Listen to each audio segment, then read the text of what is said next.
Hi guys, welcome back to my channel. তো আজকে আমি ফুচকা বানাবো, মানে পানিপুরি। ঠিক আছে, তো কার কার জিভে জল আসছে দেখে বা শুনে। তো চলো চলো দেখা যাক কী করে বানাই আমি। আর তোমরাও ভিডিওটা সম্পূর্ণ দেখো, ঠিক আছে। যে প্রথমে একটা কড়াইয়ের মধ্যে তেলটা গরম করে ওখানে দিলাম পানিপুরিগুলো, ফুচকাগুলো দেওয়ার পর তখন হালকা তেলটা গরম হয়েছিল, তার জন্য একবারে ফুলে ওঠেনি। হ্যাঁ, তোমরা চাইলে একদম তেলটা খুব হিট করতে হবে। তো তোমরা দেখতে থাকো যে আমি সবগুলোই ভাজি, তারপর দেখা হবে।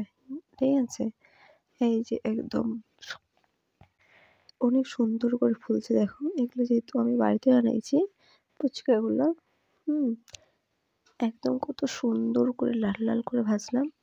লাল লাল করে না ভাজলে টেস্ট করবে না। দেখো একেবারে কতগুলো ভাজা হয়ে গেল আমার। তারপরে একটা আম লাগবে, যেহেতু মানে তেঁতুল নেই আমার কাছে, এখন আমের সিজন, তো ওখান থেকে একটা আম তুলবো আমি। হ্যাঁ, তোমরা যেহেতু আমাদের গাছের আম, তোমরা চাইলে তেঁতুল দিতে পারো বা যার যেরকম।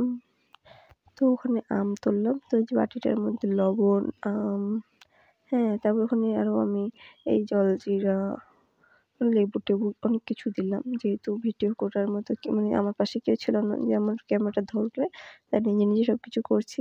এই যে এটা আলু শানটা দেখে কার কার জিভে জল আসছে। এত সুন্দর টেস্টি হয়েছিল না গাইস। তো দেখো কত সুন্দর করে হয়েছে। বাই, দেখা হবে নেক্সট ব্লগে।